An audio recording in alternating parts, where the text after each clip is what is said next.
Namo Adida Phat. Thanks so much for joining me for our daily practice check-in.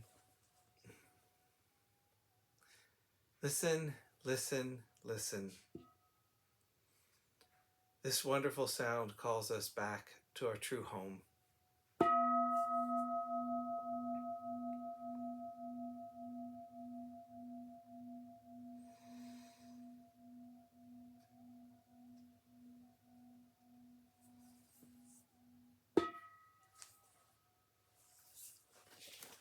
The third mindfulness training. Aware of the suffering caused by sexual misconduct, I vow to cultivate responsibility and learn ways to protect the safety and integrity of individuals, couples, families, and society. I'm determined not to engage in sexual relations without love and a long-term commitment. To preserve the happiness of myself and others, I'm determined to respect my commitments and the commitments of others. I will do everything in my power to protect children from sexual abuse and to prevent couples and families from being broken by sexual misconduct.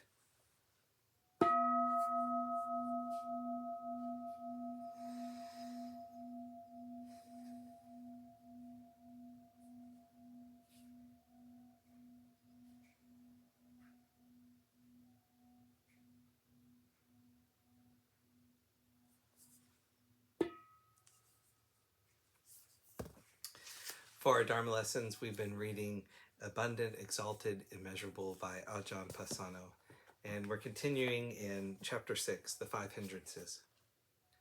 The Buddha gives images to illustrate this. He compares one who is overwhelmed by the hindrance of sensual desire to someone in debt. With sensual desire, there's always something hanging over you. When one is in debt, there's always a sense of concern, so the mind isn't able to come to a place of ease.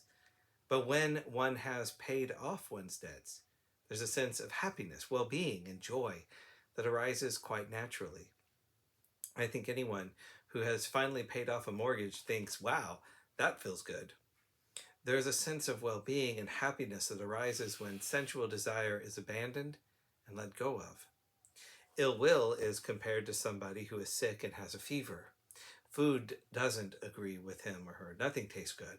As long as there is fever or illness, one feels out of sorts and uncomfortable.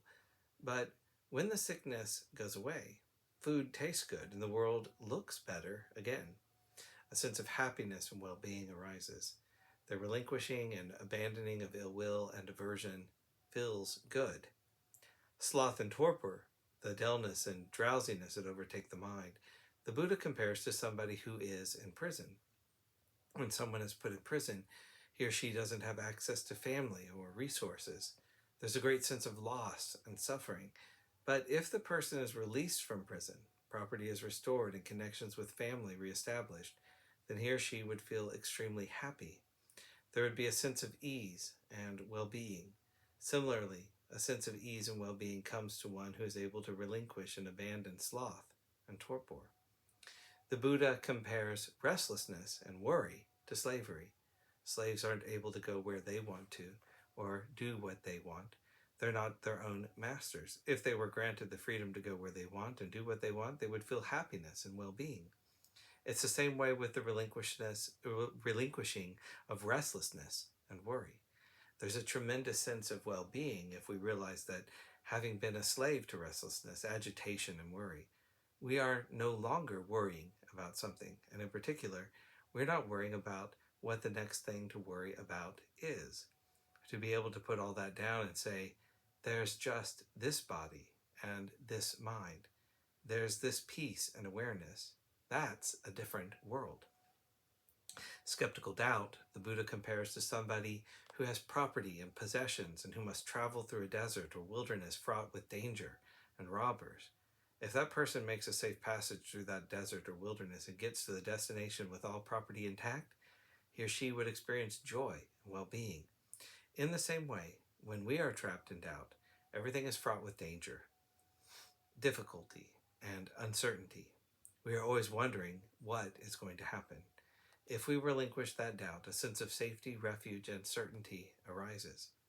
There are many tools to use in working with these hindrances, but particularly during this retreat, please experiment with the application of loving kindness.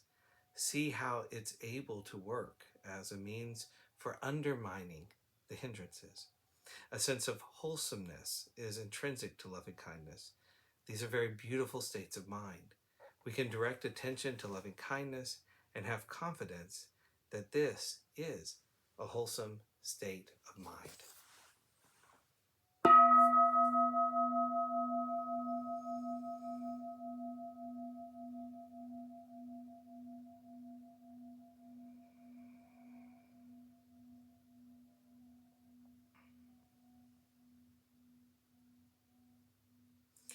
May all beings be well. May all beings be happy. May all beings be at ease. Namo Phat. Thanks so much for joining me today.